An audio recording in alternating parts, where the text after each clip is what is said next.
दुनिया के कंहिं बि क़ौम जी तारीख़ खणी ॾिसो, जेसिताईं उन तइलीम जे मैदान में, तहक़ीक़ जे मैदान में, तफ़्तीश जे मैदान में अॻिते न वधी आहे, उहा मुर्दा क़ौम जी मिसाल आहे।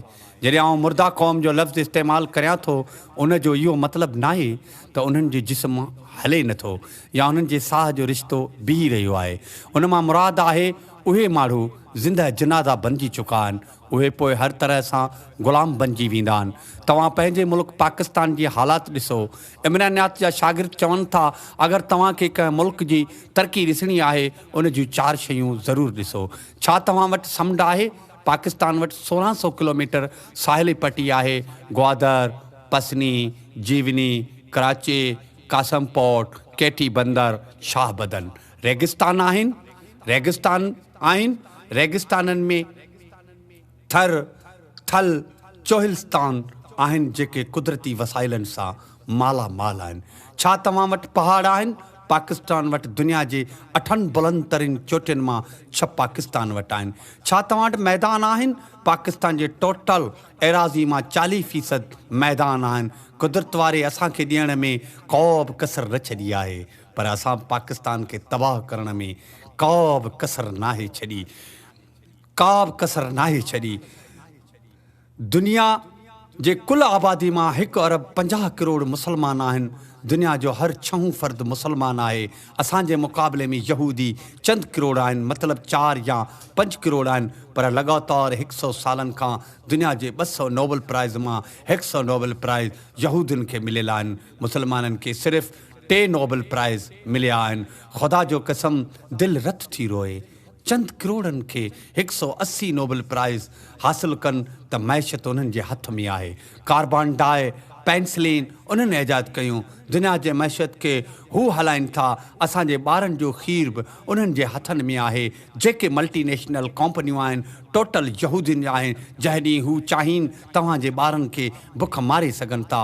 पाकिस्तान दुनिया जो 5 नंबर मुल्क खीर पैदा कंदड़ आहे, पर अफ़सोस अचे सभु कुझु ॿाहिरां थो। सभ खां बहितरीनु सीड़पकारी उहा आहे तइलीम। पंहिंजे बचनि खे तइलीम ॾियूं, पर अफ़सोस हिते तइलीम जो वरी उल्टो मयार आहे। 18 करोड़ मां सिर्फ़ु 5% वटि तइलीम जी सहूलियत आहे। बाक़ी 95% लाइ स्कूल न आहिनि, उस्ताद न आहिनि, बिल्डिंगूं ज़बून हालत में आहिनि, बिजली जी सहूलियत न आहे, पीअण जे पाणी जी सहूलियत न आहे, सिहत जी सहूलियत न आहे। असांखे उर्दू मीडियम में तइलीम, जेका ग़ुलामनि जी ज़बान आहे, पाण अञा बि संदन आकाउनि अंग्रेज़नि जे ज़बान में पंहिंजे औलाद खे पढ़ाइनि। यहूदियुनि जो मिसाल मूं उन करे ॾिनो त हू पंहिंजे क़ौम मज़हब सां सचा आहिनि। उहे पंहिंजनि खे बराबरी जे बुनियाद ते हक़ ॾियनि था। असां वटि वरी उल्टो निज़ाम हले थो।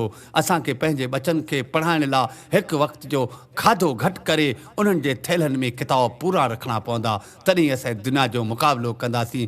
जॾहिं बलोचिस्तान जे पहाड़ुनि खां वठी समुंड जे पटीअ खां चित्राओल जे हर घर में हिकु जहिड़ो बराबरी जो तइलीमी निवाज़ नाफ़िज़ थी वञे त ख़ुदा जो कसम पाकिस्तान 10 सालनि जे अंदरि पूरे आलम इंसाननि जी नुमाइंदगी कंदो। पर इहो तॾहिं थींदो जॾहिं यतीम मिसकीन बिना कंहिं अहसास महरूमी जे मुफ़्त तइलीम रियासत जे ज़िम्मेवारी सां ॾिनी वञे ऐं ईअं उन्हनि खे महसूसु करणु न ॾिनो वञे त असां तव्हांखे मुफ़्त जी तइलीम ॾेई रहिया आहियूं।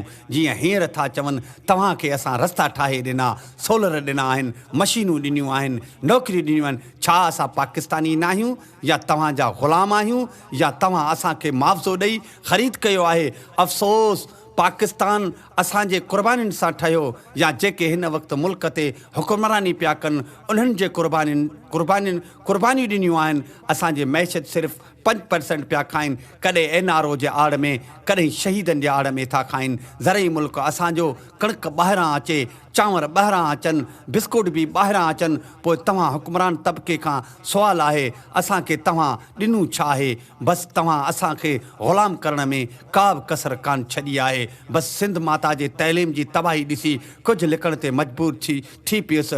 अचो तइलीम बचायूं, पाकिस्तान सिंध बचायूं। बाक़ी पंहिंजनि त लुटण में का बि कसर कान छॾी आहे। असांजा दर्सगाह तबाह आहिनि, अचो उन्हनि लाइ जाखोड़ियूं, पंहिंजे बक़ाई मुस्तक़बिल खे तहफ़ुज़ ॾियूं। मुस्लमान आहियूं, ख़ुदारा हिननि ज़ालिमनि मां पंहिंजे गुलनि जहिड़नि रोशन मुस्तक़बिल जे मैमारनि खे तहफ़ुज़ ॾियूं।